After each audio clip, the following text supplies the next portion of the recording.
El 22 de julio, Uruguay amaneció con la noticia de la caída del ministro de Economía y del directorio del Banco Central, a quienes el Partido Nacional les había retirado el apoyo.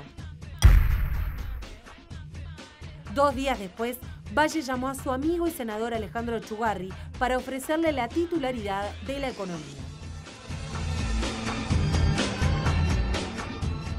Fue una reunión en la cual yo llegué convencido que me iban a presentar al nuevo ministro, y como senador, que además estaba especializado en Hacienda y en presupuesto, dije, bueno, será para respaldarlo. Y yo diría que tal vez el momento que por lo menos yo sentí más crítico no fue agosto, fue enero del 2003, donde apareció una misión del Fondo Monetario diciendo a todo el mundo que irremediablemente teníamos que ir a la quiebra. Eso generó un problema de expectativas enorme. La actitud del Fondo Monetario Internacional en aquella ocasión quedó grabada a fuego en la memoria de todos quienes protagonizaron la salida uruguaya a la crisis. En especial en el Fondo Monetario estaban quemados con leche varias veces. Ucrania, Rusia, Ecuador, Bolivia, yo qué sé, Bielorrusia, una cantidad de países todos quebrados. Argentina mismo, todos quebrados. Y bueno, entonces viene alguien que les dice que no, pero no, somos diferentes. ¿Y qué vamos a ser diferentes? Fíjense. Entonces es difícil evaluar. El FMI en la solución de la crisis bancaria tuvo, diría, un papel prescindente, para no decir de oposición al mismo. El fondo presionó mucho para que Uruguay entrara en una cesación de pagos. La visión que el FMI tiene de aquellos episodios difiere de la de los políticos uruguayos. En una columna escrita para El Observador, Andreas Bauer, representante del organismo en la región, dijo que el Fondo Monetario Internacional acompañó el esfuerzo de los uruguayos, poniendo a disposición gran parte del financiamiento necesario para implementar la estrategia de salida. El apoyo del Fondo Monetario alcanzó en total más del 20% del PBI, el más alto otorgado hasta entonces. Nosotros teníamos un equipo, pero de hierro, al punto que ellos probaron que los funcionarios tipo Aninat, que me había querido matar, porque un día casi me provocó un infarto, y Figuerola, no tenían razón y estaban equivocados. No, los momentos fueron muy extremos, muy al límite, jugando siempre al límite, jugando nosotros una carta que era la carta de la supuesta razón que teníamos frente a todos los demás que tenían el poder. O sea, la razón con el agua hasta acá contra el poder. Una mezcla de buena conducta económica y la estrecha relación de Valle con el presidente George W. Bush lograron que el gobierno de Estados Unidos le diera a Uruguay un crédito puente de $1.500 millones hasta tanto el FMI no llegara a un acuerdo con Uruguay. La noticia se la dio a Valle por teléfono el entonces embajador de Estados Unidos, Fernández Feingold. Ha sucedido un milagro. Nos prestaban $1.500 millones. Nos pusimos a llorar. Mercedes, un amigo que estaba cenando en casa y que había venido ese día a casa porque se dio cuenta que ese día estábamos ya fritos, y dijo, bueno, lo voy a acompañar en el duelo.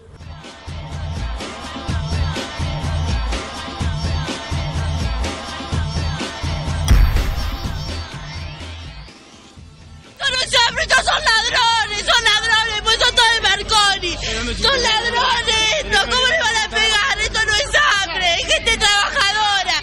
¿Usted se da cuenta? Tengo 2 hijos, señor. ¿Qué hago? Tranquila. Esto se arregla. Esto se arregla.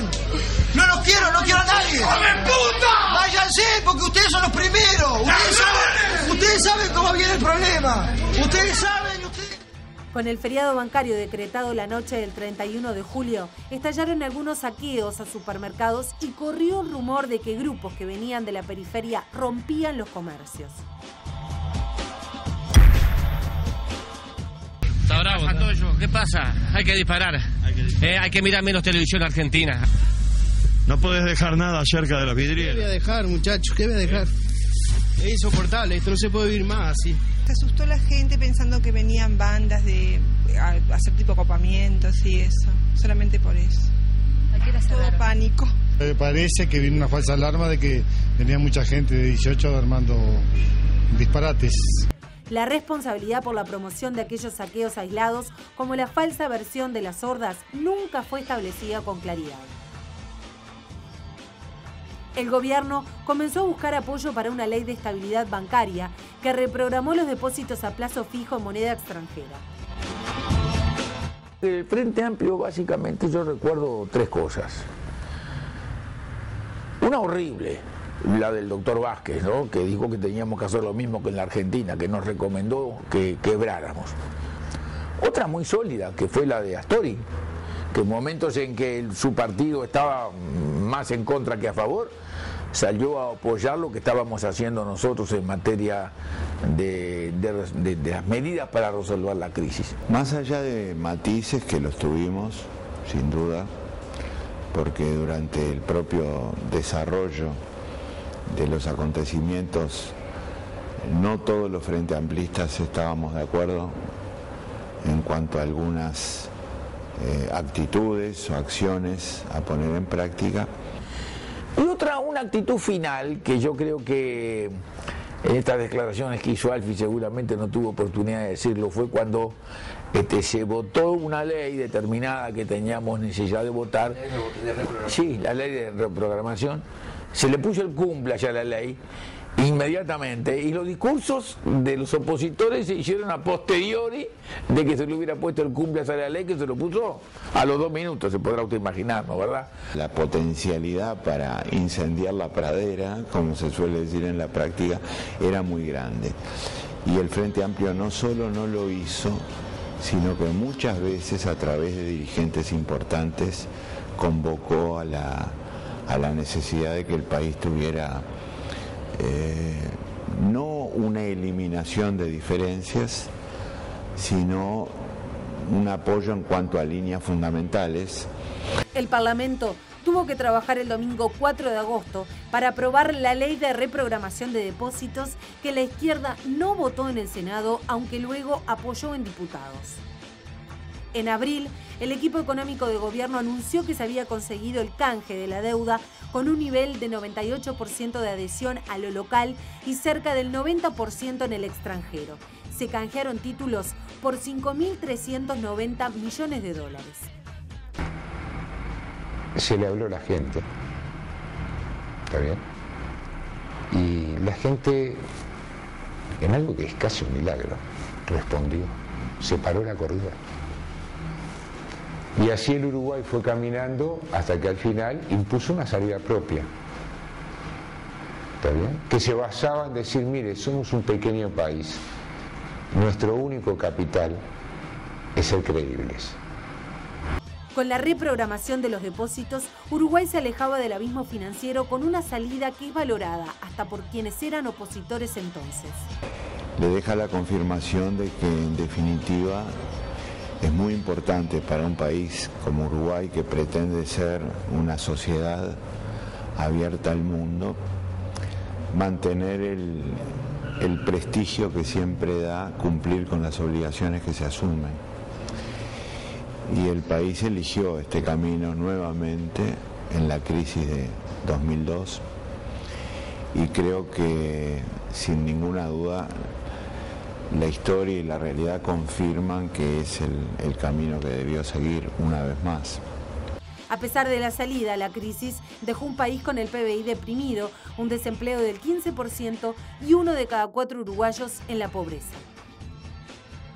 Tal vez hoy, viendo la situación europea y norteamericana, como que uno revaloriza un poco en qué corto tiempo pudo salir Uruguay. Y tal vez porque, insisto, su sistema social, su sistema político asumieron.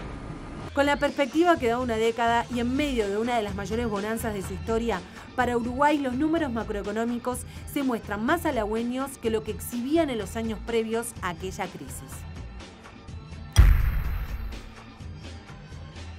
Tampoco es razonable pensar que podría ocurrir ahora algo de eso. Estamos en una situación muy distinta.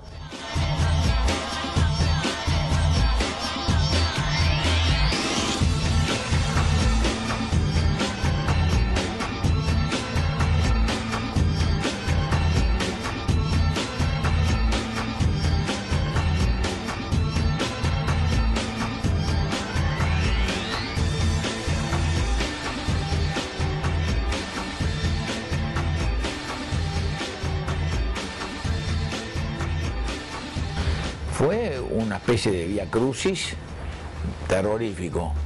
Y bueno, fue casi un milagro poder haber sobrevivido.